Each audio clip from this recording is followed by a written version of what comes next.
आज मुख्यमंत्री भजनलाल दोनों उप मुख्यमंत्रियों के साथ दिल्ली चले गए। चार्टर फ्लाइट से गए। दिया कुमारी और प्रेमचंद बैरवा दोनों उनके साथ थे। दिल्ली पहुंच चुके हैं। कल उम्मीद की जा रही है कि प्रधानमंत्री नरेंद्र मोदी से उनकी मुलाकात होगी, ऐसी उम्मीद की जा रही है। और कल 2:30 बजे के पहले वो लौट भी आएंगे, क्योंकि विधानसभा में स्पीकर का चुनाव है और चुनाव होके, हालांकि कोई नॉमिनेशन दूसरा नहीं है, निर्विरोध हो रहा है चुनाव, फिर भी मुख्यमंत्री के नाते, सदन के नेता के नाते वो उस लम्हे पर वहाँ मौजूद रहना चाहेंगे जिस लम्हे निर्विरोध निर्वाचन की घोषणा होती है स्पीकर की, और स्पीकर प्रोटेम स्पीकर से स्पीकर का आसन संभालते हैं।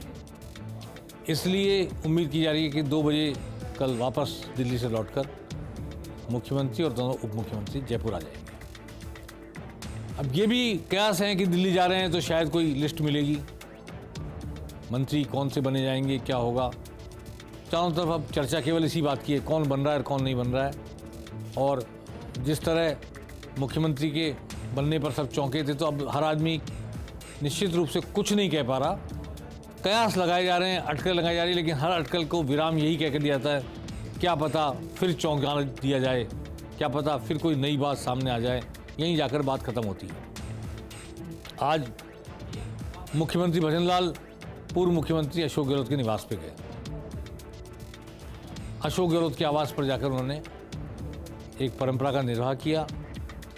अशोक गहलोत जब पहली बार मुख्यमंत्री बने थे तब वो भैरव सिंह शेखावत के पास गए थे मुख्यमंत्री बनने के बाद। उसके बाद अशोक गहलोत और वसुंधरा राजे एक बारी बारी बनते रहे, लेकिन एक दूसरे से मिलने कभी नहीं गए। आज पुरानी परंपरा को उन्होंने जिंदा किया। 8 सिविल लाइन्स जहाँ भी पूर्व मुख्यमंत्री अशोक गहलोत रह रहे हैं, वहाँ गए थे भजनलाल। अशोक गहलोत ने उन्हें गांधी डायरी दी, कुछ पुस्तकें भेंट की और गर्मजोशी से उनका स्वागत भी किया। शिष्टाचार के नाते मुलाकात में भी कई बार कुछ गुर सीखने को मिल जाते हैं, कुछ संवाद होता है राज्य की स्थिति को लेकर। क्योंकि बेहद अनुभवी हैं, राज्य की विधानसभा में सबसे ज़्यादा अनुभवी लोगों में से एक है अशोक गहलोत। 3 बार मुख्यमंत्री रहे, कई बार केंद्रीय मंत्री रहे, सांसद रहे, और विधानसभा के सबसे कम अनुभवी मुख्यमंत्री हैं भजनलाल।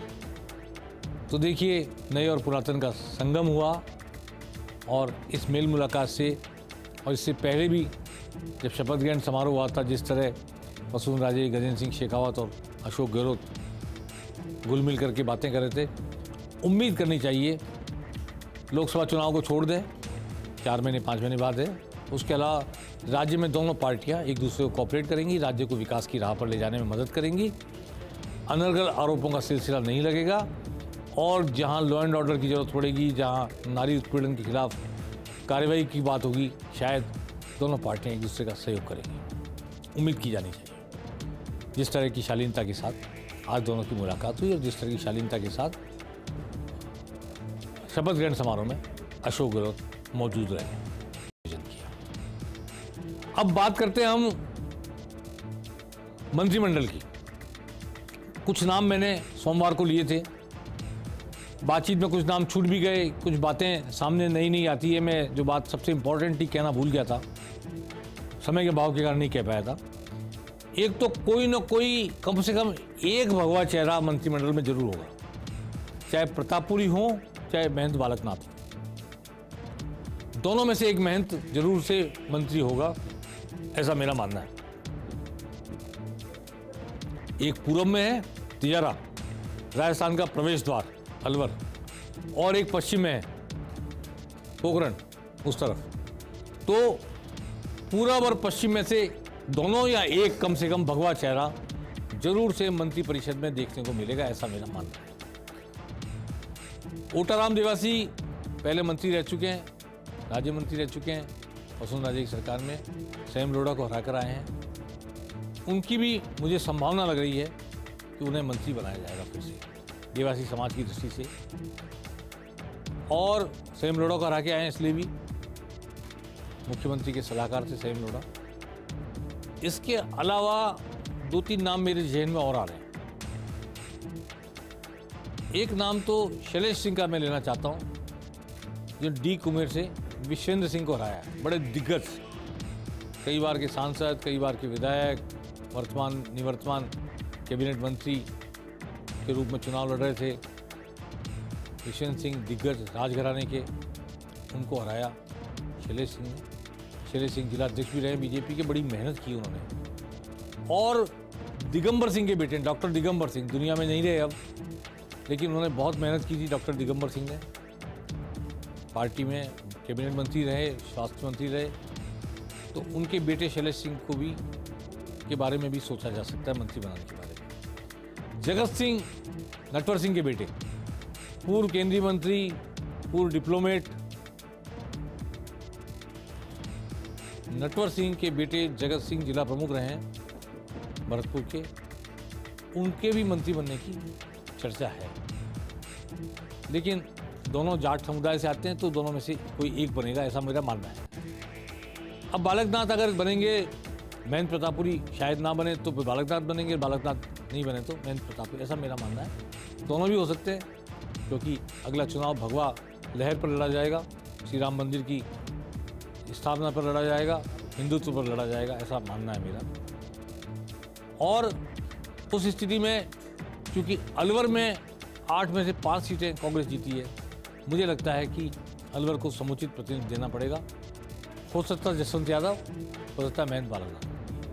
तो ऐसे कई परमिटेशन कॉम्बिनेशन बनेंगे, ये होगा तो फिर वो नहीं होगा, वो होगा तो ये नहीं होगा। इसके अलावा मेरे जहन में एक नाम और आ रहा है, विक्रम सिंह, जो नवलगढ़ से जीत कर आए।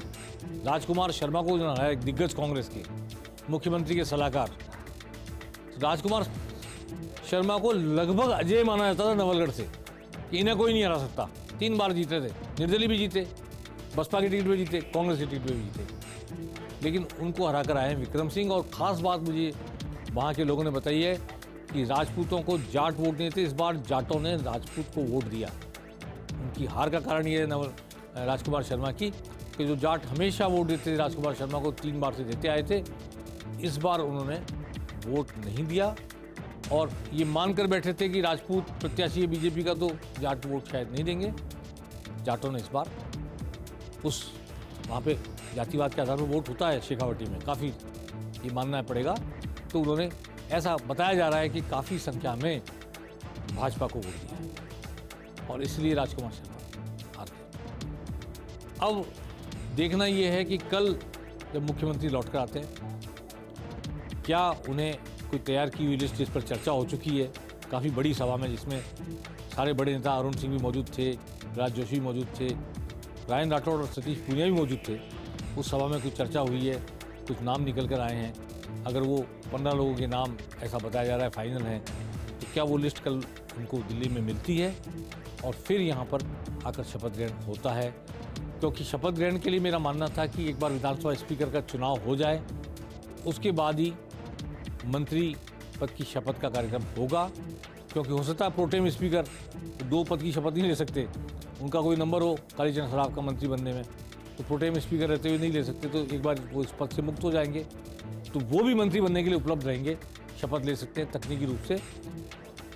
अब नए कितने होंगे और पुराने कितने होंगे, इस पर बहस छिड़ी हुई है और बहुत सारे लोग मानते हैं कि पुराने 4-5 लोग ही होंगे, बाकी ज़्यादातर जैसा ट्रेंड है बीजेपी का, जैसा सोच है आला कमान का, नए लोगों को ज़्यादा से ज़्यादा मौका दिया जाएगा सीखने का भी, और आगे 10-15 साल तक बीजेपी शासन में रह सके इसकी तैयारी करने का भी।